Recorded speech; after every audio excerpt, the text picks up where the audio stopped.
Tiene la palabra el diputado Lucas Godoy, que comparten los tiempos de dictamen con la diputada Mónica Litza. Gracias, presidenta. El año pasado, el Poder Ejecutivo remitió a esta Cámara un proyecto de ley tendiente a introducir modificaciones en la legislación vigente vinculada a la prevención y represión del lavado de activos, de la financiación del terrorismo y del financiamiento de la proliferación de armas de destrucción masiva.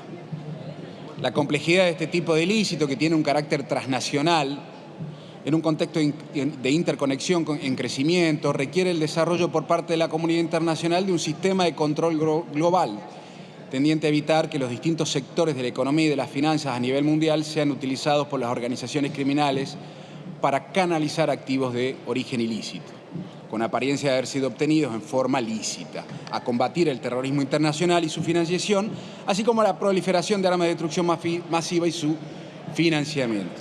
Diputados. Es por eso... Diputada Uceda, diputado Heller, está hablando el diputado Godoy, les pido que lo están...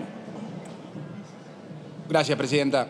Es por eso que a nivel internacional se han implementado estrategias regionales, se han elaborado normas de cooperación uniformes y se han fijado estándares basados en riesgo, generándose así un marco de obligaciones de aplicación por parte de los Estados, tanto en materia de prevención como de persecución de diversas formas del crimen organizado.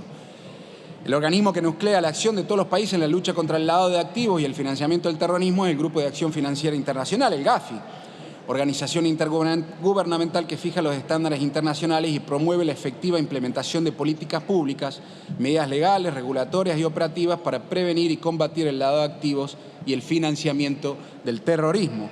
Y para ello se encarga de elaborar recomendaciones para los países y de evaluar el cumplimiento técnico de dichos estándares internacionales, como así también la efectividad de los sistemas nacionales de lucha contra el lavado de activos. Nuestro país ha contraído compromisos internacionales que debe cumplir, tanto por las convenciones que ha ratificado como por su calidad de miembro de estas organizaciones. Si bien las citadas recomendaciones no son vinculantes, se exige a los países miembros que respondan en función de esos estándares internacionales, adecuando su derecho interno y mejorando en forma continua su sistema preventivo y represivo. A nivel interno, la Ley 25.246 y sus reformas modificó la tipificación del delito de lavado de activos, creó la Unidad de Información Financiera, estableció sus funciones, competencias, obligaciones y facultades, así como su integración y el modo de designación y remoción de sus autoridades. Asimismo, se estableció en la ley los sujetos obligados a informar a dicho organismo y fijó sus obligaciones. Se reguló un régimen penal administrativo aplicable al respecto. Dicho régimen legal fue además modificado parcialmente por la Ley 26.683, que entre otras cuestiones incorporó el título 13 del libro segundo del Código Penal, el que pasó a denominarse delitos contra el orden económico y financiero. Por otra parte, se incorporó un mecanismo de participación ciudadana para la designación de las máximas autoridades de la Unidad de Información Financiera y modificó las causales para su remoción. Asimismo, estableció que los sujetos obligados a informar no podrán oponer al referido organismo, en el marco de un reporte de operación sospechosa, el secreto bancario, fiscal, bursátil o profesional. Por último, amplió la nómina de los sujetos obligados a informar. Teniendo en cuenta estas importantes reformas introducidas, es necesario seguir avanzando en optimizar, en adecuar a las recomendaciones del GAFI el Sistema Nacional contra el Lavado de Activos y Financiamiento del Terrorismo y el financiamiento de la proliferación de armas de destrucción masiva. Es por ello que resultaba necesario introducir modificaciones a la normativa que lo regula, sobre todo teniendo en cuenta el tiempo transcurrido de la sanción de la Ley 25.246 en el año 2000 y que su última reforma sustancial fue efectuada en el año 2011, siendo esta reforma anterior a la emisión de los actuales estándares internacionales del GAFI que datan del año 2012. El carácter complejo de estos ilícitos, el auge en las comunicaciones y las nuevas formas de operar financieramente transforman en imperiosa una reforma que permita actualizar el Código Penal y le otorga a la UIF herramientas adecuadas al contexto actual para prevenir e impedir el lavado de activos, la financiación del terrorismo y el financiamiento en la proliferación de las armas de destrucción masiva de conformidad con los estándares internacionales vigentes. Este año, es decir, 2023, nuestro país debe ser evaluado por el GAFI. Y hay que recordar, por supuesto, que la República Argentina es miembro pleno del mismo desde el año 2000. Entonces, teniendo en cuenta que la consideración del GAFI, lógicamente, es primordial, es importante mencionar que para la elaboración del proyecto han participado todos los actores del Estado preponderantes del sistema de prevención de este tipo de delitos. La Unidad de Información Financiera, la Coordinación Nacional del Programa para el Combate del Lavado de Activos y la Financiación del Terrorismo, el Ministerio de Justicia y Derechos Humanos, el Banco Central de la República Argentina, la Comisión Nacional de Valores, la Superintendencia de Seguro de la Nación, el Instituto Nacional de Asociativismo y Economía Social, la Administración Federal de Ingresos Públicos, el Ministerio Público Fiscal, la Corte Suprema de Justicia de la Nación y el Ministerio de Relaciones Exteriores, Comercio Internacional y Culto.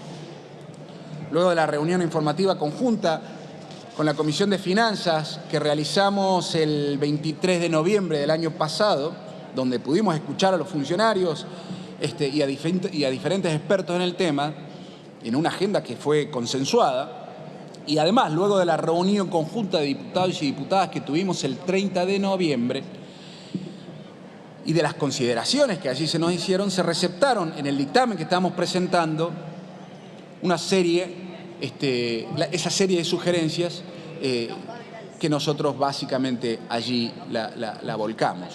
Modificaciones que además presentaron todos los bloques, y por esto quiero resaltar el trabajo que se ha realizado en estas comisiones. Ahora, respecto del dictamen, sobre cuya aprobación estamos proponiendo en este recinto, hay algunos puntos que quiero resaltar. En cuanto al contenido, podemos decir que tenemos modificaciones al Código Penal, modificaciones a la propia Ley 25.246 y otros capítulos referidos al control del Congreso, la creación del registro de beneficiarios finales y del registro de proveedores de servicios. Respecto del Código Penal, se modifica el artículo 41 quinques, y el proyecto propone modernizarlo al Código y a la ley conforme a la evolución de los mercados financieros y especialmente adaptarse a las nuevas estructuras de lavado de activos utilizadas por el crimen organizado, narcotráfico, trata de personas, tráfico de armas, entre otros, y financiación del terrorismo. En el artículo 303 del Código Penal se aumenta el monto de la condición objetiva de punibilidad en el inciso 1, que pasa de 300.000 a ahora 12 millones, pero además se implementa una unidad de medida, el salario mínimo vital del inmóvil, a los fines de su actualización periódica. Se incorpora un nuevo tipo penal de financiamiento de proliferación de armas de destrucción masiva y se modifica la pena del inciso 4, el tipo penal atenuado, incorporando la pena de multa y se suprime la pena de prisión. Se incorpora un nuevo tipo penal de financiamiento, como les decía, de proliferación de armas de destrucción masiva en el artículo 306, inciso F. Respecto a las modificaciones introducidas en la Ley 25.246, se incorpora el concepto de operación inusual y sospechosa, de conformidad con la recomendación 20 del GAFI. Se fortalece la independencia operativa y autonomía de la UIF, disponiendo su autonomía y autarquía funcional, administrativa, económica y financiera. Esto me parece que hay que destacarlo. Respecto a las facultades de la Unidad de Información Financiera, se incorpora el enfoque basado en riesgos respecto a las supervisiones del sistema preventivo de lavado de activos y financiamiento del terrorismo, la emisión de directivas e instrucciones por parte de este organismo. Se incorpora la posibilidad de celebrar acuerdos para el intercambio de información con autoridades nacionales, provinciales y municipales. Se incorpora la facultad de la UIF de disponer medidas específicas de mitigación de riesgo a las relaciones comerciales y transacción con personas humanas y jurídicas e instituciones financieras procedentes de jurisdicciones de mayor riesgo. Se incorpora asimismo nuevos sujetos obligados. Con relación al sector de mercado de capitales, se destaca la inclusión como sujeto obligado de aquellas personas humanas o jurídicas que realicen en nombre de un tercero custodia y administración de efectivos o valores líquidos, y se agregan los proveedores de servicios virtuales. Quiero hacer una parte respecto de lo que sucedió con el tema de abogados, que se consideraron las sugerencias que se fueron brindando, referido a abogados, contadores y escribanos, que cuando actúen como profesionales independientes no estaban obligados a reportar transacciones sospechosas si la información relevante se obtuvo en circunstancias en las que estos están sujetos al secreto profesional, garantizando esta, y valga la redundancia, garantía constitucional que es el derecho a la defensa. En el dictamen, además, se incorporó también un umbral sobre el monto de operaciones a 3 de las 5 actividades previstas en el artículo. Respecto a los contadores, se suprime como actividad comprendida la confección de informes de revisión limitadas de estados contables. Respecto al régimen administrativo sancionador, se contempla una más amplia gama de sanciones. Se agregan factores de ponderación objetivos a los fines de graduar las sanciones aplicables. Se aumenta en forma sustantiva el monto de las sanciones cualitativas en el artículo 23 y 24 de la Ley 25.246 por incumplimiento del sistema contra el lavado. Se prevé la incorporación de una unidad de medida, los módulos para las sanciones cualitativas que permitan su actualización periódica por parte de UIF. Se identifican en forma expresa cuáles son las infracciones que dan lugar a las sanciones, diferenciando en el caso de las multas el incumplimiento de no reportar operaciones sospechosas del resto. Ya voy terminando, señor presidente. Se incorpora la facultad de disponer sin demora el congelamiento administrativo de bienes u otros activos vinculados a la financiación del terrorismo y financiamiento de la proliferación de armas de destrucción masiva. Se incorpora un capítulo 6 a la ley referido a las personas jurídicas sin fines de lucro, también esto hay que destacar, que deberán ser objeto de un análisis de riesgo de abuso para la financiación del terrorismo y en consecuencia se deberán establecer medidas adecuadas y proporcionales a los riesgos identificados. La reforma a la ley crea un registro centralizado que contenga información adecuada, precisa y actualizada de los beneficiarios finales de personas y estructuras jurídicas, cuya autoridad de aplicación será la administración, será la FIP, garantizando a las autoridades competentes en la materia el pleno acceso al mismo. La creación, ya terminó, pero es importante destacar cuáles son las modificaciones, presidente. 30 segundos. La creación de este registro permitirá que los organismos del Estado puedan acceder a conocer quiénes se encuentran detrás de las personas jurídicas, garantizando una mayor transparencia respecto a la verdadera titularidad y control de las personas jurídicas y mitigar los riesgos de su utilización indebida. Se prevé el control del Congreso del Sistema de Prevención, Investigación y Persecución Penal, Lavado de Activos y Financiamiento del Terrorismo a través de la Comisión Bicameral de Fiscalización y Organismo de Actividad de Inteligencia. Y por último, se crea el registro de proveedores de servicios virtuales a los fines de establecer que la Comisión Nacional de Valores va a ser el organismo que se va a encargar del registro, regulación y supervisión de los proveedores de servicios de activos virtuales. Por esta razón, señor presidente, es que instamos la aprobación del presente dictamen. Gracias. Muchas gracias, diputado.